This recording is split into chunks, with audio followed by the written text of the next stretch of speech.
Hallelujah. Thank you, Jesus. Welcome to Christ Life Church. This is Pastor Patience Ogide.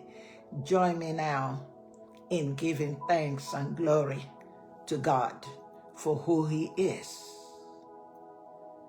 for His loving kindness, for His unconditional love, for His faithfulness in my life and in your life, His faithfulness in the life of your family, and His faithfulness in the life of my family. Lord, we honor you. We adore you. We thank you. I specifically ask for utterance today, and I thank you for the hearts that you will touch, the hearts that will be open to you today to showcase who you are in their lives and in my life. Thank you for the special gift of yourself in the person of the Holy Spirit. We love you, Lord. Love and adore you and appreciate you always. In Jesus' name, amen. Thank you, Lord, and happy Sunday. Hallelujah. Last Sunday, we talked about endless increase in progress in 2025. However, today's message is entitled The Prophetic Nature of Man. Of course, that includes women too. Okay, so today's message is designed, to help us understand, that mankind by design, carries a prophetic dimension that is meant to be manifested in our everyday life, whether we know it or not. It is what it is. Okay, so let's go ahead and consider these 5 dimensions, of the prophetic nature of man. Okay, we're going to look at it in 5 segments or dimensions. Number 1 dimension, man is created in the image of God. Hallelujah. And because man is created in the image of God, that is our prophetic blueprint. Hallelujah. We know from Genesis 1 that we have a speaking God. Yes, our God is a spirit, but He speaks. Like, for example, in Genesis 1, God just showed up and He said, "Let there be light." And there was light. That's how He spoke everything. He spoke the universe into existence. He didn't go to connect anything, electronically or online, whatever. He created the universe just by speaking. A God who speaks everything He created into existence. That's who He is. Hallelujah. And for you and I to be made in the image of God, that means we carry, that creative, declarative nature. You have it. I have it. Yes, because we are created in His image and likeness. Like in the book of Proverbs 18:21, he says, "Death and life are in the power of the tongue." Hallelujah. That means we do not just speak for communication's sake. No, we don't. We speak for creation. We speak for direction. We speak for transformation. That's when we speak prophetically, that's what happens. All right? Is geared towards creation of whatever we're talking about, is geared towards the creation of direction of what we're talking about, and it is meant to transform. Okay, so that's the nature. Watch this. The words you speak carry the weight of divine possibilities. That's all I'm trying to say. Okay, in this life. Number 2 dimension, okay, is the threefold prophetic capacity in man. Okay, man has threefold capacity, prophetic capacity, okay, that God put in us. Number 1 capacity is perception, that is spiritual sight. Yes, we live in this world, but don't forget, we're not of this world. Okay, so I'm saying here that God has put in you and I a kind of perception, spiritual sight, that yes, we see in the natural, but we also see in the spirit. Okay, let's get to that. We have a God that communicates through dreams, okay, through visions, through impressions, and inward witness. Okay, why? He lives in you. Okay, if you're a believer, he lives in you. That's what it is. Take, for example, in the Old Testament, God asked Jeremiah in Jeremiah 1, chapter 1, verse 11 and 12, God said to him, "What do you see?" Okay, and God was referring to spiritually, what do you see? He's still asking me and you the same question. In a spiritual point of view, what do you see? Meaning you cannot declare what you have not perceived. You got to perceive it to say it. You can, to declare it. You can't declare what you have not embraced and perceived. That's why God said to Jeremiah, "What do you see?" Okay? Number 2 capacity in man is utterance. Okay? So, an utterance is prophetic speech. Okay? Watch this. Prophetic people, like you and I, okay, speak forth God's heart, not just our opinion. Okay.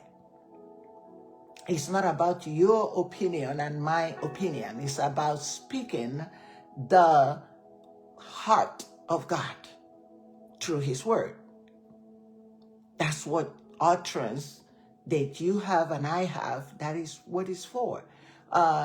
Take, for example, in the Old Testament, God spoke to Ezekiel. In Ezekiel, God talked to Ezekiel.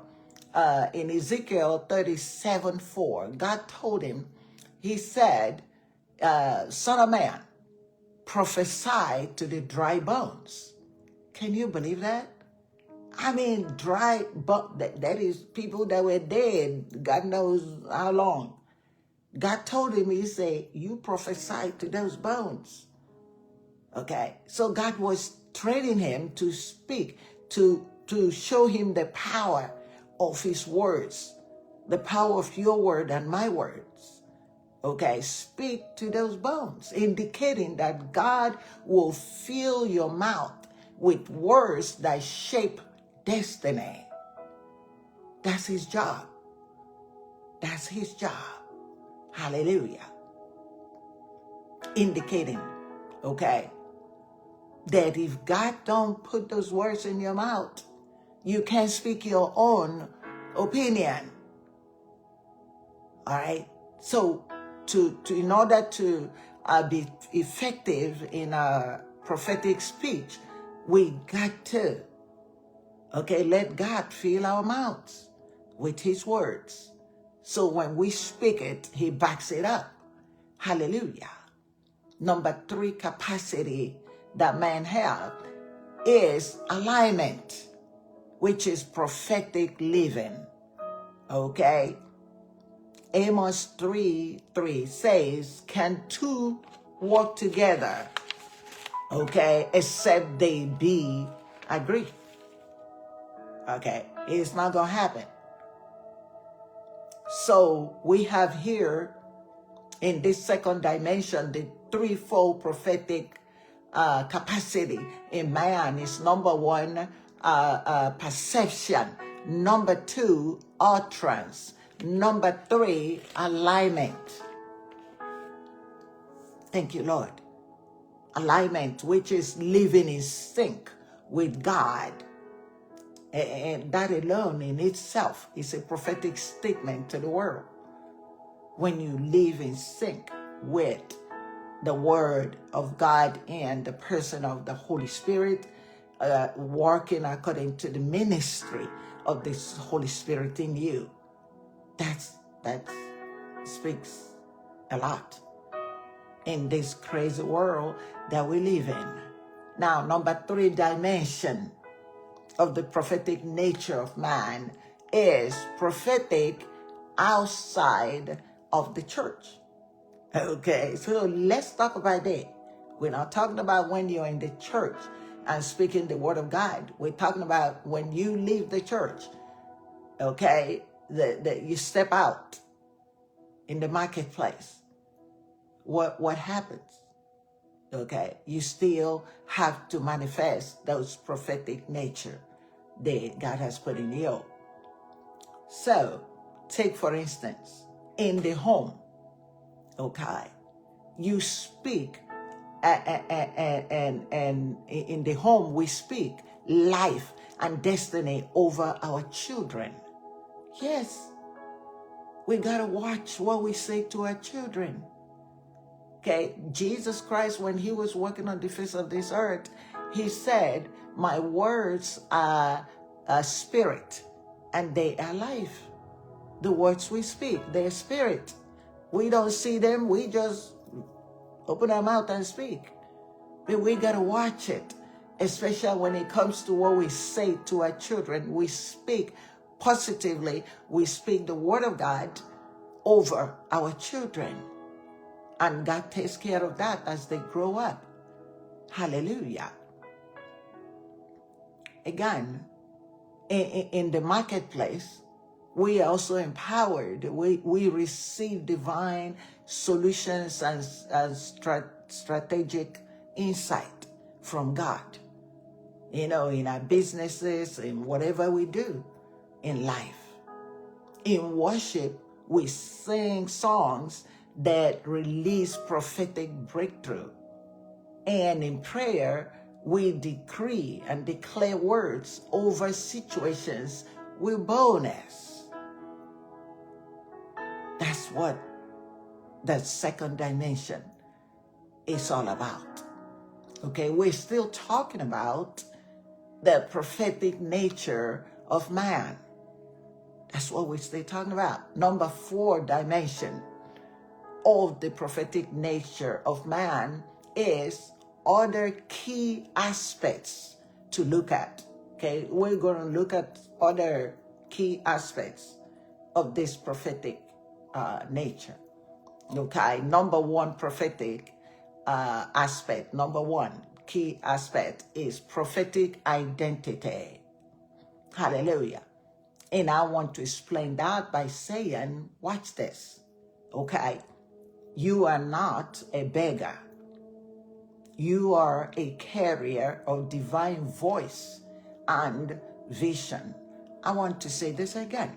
You and I are not beggars. We're a carrier of divine voice and vision. 1 Corinthians 2:16. It says, you have the mind of Christ. That's what you got, the mind of Christ. Right? Who formed you and created you in his own image and likeness. You have his mind. Don't forget that. Okay, the second aspect is prophetic responsibility. Okay, what God reveals must be handled with humility and obedience. Okay, watch this. Okay, you don't speak to impress. Okay, you speak to impact. I'm going to say this again. You and I that are prophetic, we do not speak to impress people. We speak to impact the life of Christ in people. That's the aspect, that's the prophetic aspect that God has put in us. Okay, in the world, people may speak to impress, okay, but no, you and I that are born again, that are sold out to God, we speak prophetically to impact people, place, thing, anything. Hallelujah. Okay, we just speak the word. That's our part. Hallelujah. Number 3 aspect is prophetic maturity. Okay, Hebrews 5:14. Okay, it says, we are exercising spiritual senses through practice. We exercise spiritual senses that we get from God through practice. Mature prophetic people do not chase platform. They don't chase platforms. They follow presence. Let me bring this home. Right now, I'm not in Ohio. I am in Texas. And I'm not in Texas to pursue platforms. I'm in Texas to pursue presence. The presence, the living presence of the Holy Spirit through the ministry of the Holy Spirit in my life. That's where my focus is. Number 4 aspect is prophetic training. Okay, we learn to discern God's voice in the midst of this noisy world. Okay, the world is noisy. It doesn't matter where you turn. Television, online, you go out to eat, whatever, is noisy. Okay, everywhere you turn. So we submit to teachings, corrections, and community growth through the power of the Holy Spirit. Number 5 aspect, we surround ourselves with others who share our prophetic sensitivity. Okay, the way the Bible put it is that the Bible says, iron sharpens iron. Okay, you can't sharpen iron with wood. It ain't gonna work. Iron sharpens iron. Number 5 dimension of the prophetic nature of man is prophetic activation. This is important. Prophetic activation. And we do that by stirring the gift of God that is in us. Consider 2 Timothy 1:6. Chapter 1 verse 6 says, stir up the gift of God within you. This is Apostle Paul talking to his son, spiritual son, Timothy. Okay, in that verse, Apostle Paul is telling his son, hey, you got to stir up the gift of God in you. You don't wait for God to do it for you. No. You stir up that gift. If you don't stir up the gift of God in you, it's not going to happen. I can tell you that now. It's not going to happen. The world will find a way to silence that gift. It don't matter where you turn. Okay, distraction is ready. to distract you, to offense will come, but you got to learn how to recognize, okay, and drop it. You don't have control over that offense. The Bible says offense will come. You just have to make sure you do not sleep over there. You let it go. Let it go and let God. It's not what, it's not worth it. Lastly, and in conclusion of this message, I leave this with you. Please take this seriously. Watch this. You are prophetic by birth. You are prophetic by salvation. And you are prophetic by divine assignment. I want to say that again. And this is what I leave with you today. You are, I don't care what you see yourself to be. I'm telling you what God has put in you and what God expects of you. You are prophetic by birth. You are prophetic by salvation. And you are prophetic by divine assignment. Let's now pray for God to open our eyes, spiritual eyes, for God to open our spiritual ears to hear, and for God to anoint our mouths to declare His truth. Let me pray with you. Hallelujah. Thank you, Jesus, for this intimate time with you and your word in your presence. We honor you. We adore you. Oh God, we will be still and know that you're God. We will be still and know that your presence is in us. Help us to remember that you are within us. You are in us, never to forsake us or leave us. And you will never leave us comfortless. You will always be faithful. Remain faithful even when we choose to be unfaithful to you. You remain faithful. Thank you for life and godliness, that you have provided everything we need for life and godliness. Thank you for our families. Thank you for our children, our grandchildren, and our children's children. God, we love you with everything within me. Thank you, Lord. Amen. We're done. This is Pastor Patience Ogide saying, God loves you and so do I. Don't forget, whatever you do, even if you don't remember anything that I said today, please remember, Jesus is real. Hallelujah. Thank you, Lord. Have a beautiful rest of the day. Amen.